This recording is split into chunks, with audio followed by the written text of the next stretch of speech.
Olá pessoal do 7º ano da Rede Municipal de Ensino de Picos, tudo bem com vocês? Aqui quem fala é o professor Rubens Leal da disciplina de História.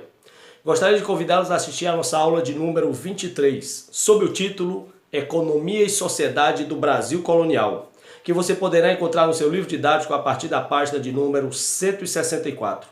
Vamos nessa então?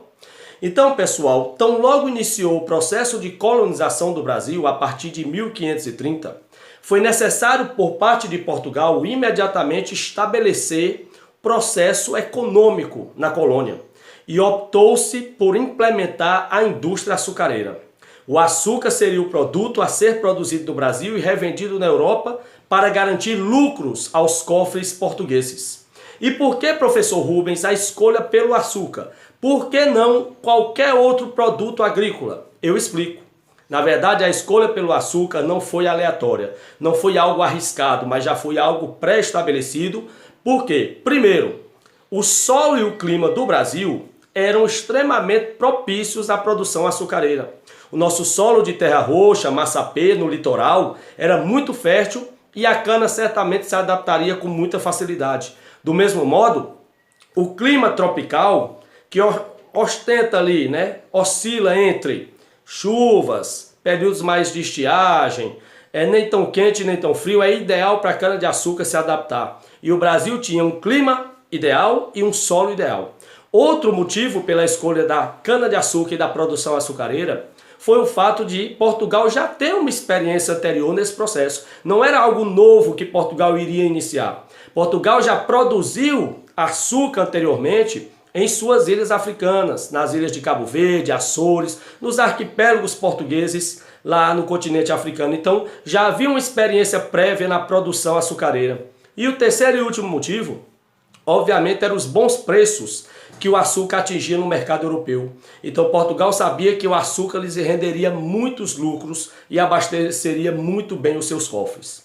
Quanto à mão de obra, para trabalhar nos engenhos de açúcar, a princípio os portugueses defenderam a guerra justa, que era a captura e a exploração da mão de obra indígena nativa. Só que os índios não se adaptavam à lavoura canavieira. Os índios brasileiros, eles não praticavam a agricultura, era um trabalho árduo, de sol a sol, todos os dias, bem dificultoso, e os índios não tinham essa vida. Os índios tinham uma vida mais pacata, da caça, da pesca, da coleta de frutos e raízes. De fato, é que eles resistiram bastante à escravidão para trabalhar nos engenhos de açúcar.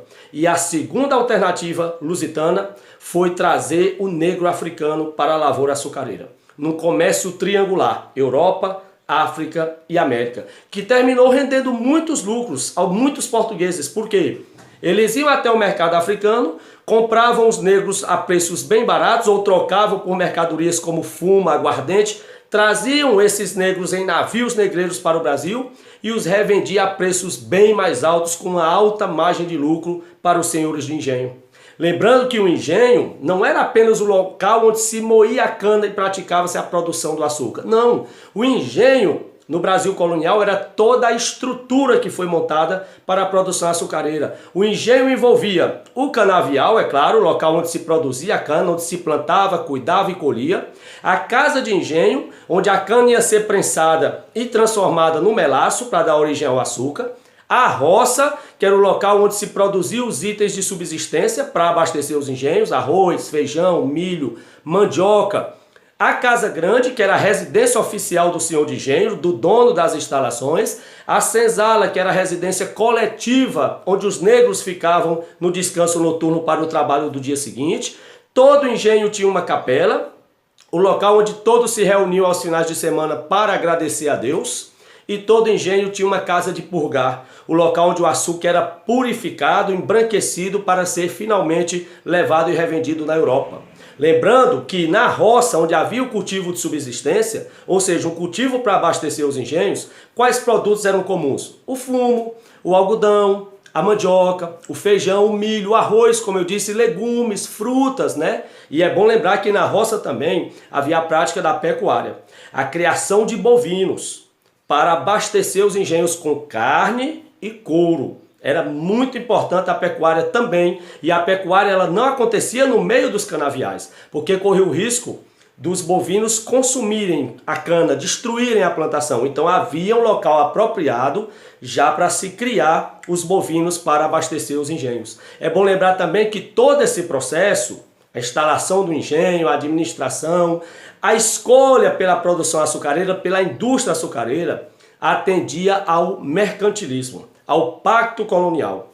Lembrando que no pacto colonial mercantilista adotado pela coroa portuguesa, o Brasil não tinha liberdade de escolher o produto a ser produzido. Esse produto era ditado por Portugal e o Brasil tinha apenas que obedecer, produzir e enviar. Portugal era a nossa metrópole, era quem dava as ordens, e o Brasil, na condição de colônia, tinha que acatar e colocar as ordens em prática. É por isso que o Brasil optou pela indústria açucareira, não por vontade própria, mas por uma imposição de Portugal. E foi assim até a nossa independência. Durante pouco mais de 300 anos, o Brasil servia aos interesses portugueses. É o que nós chamamos de pacto colonial, estabelecido entre a metrópole portuguesa e a colônia brasileira. Forte abraço e até a próxima.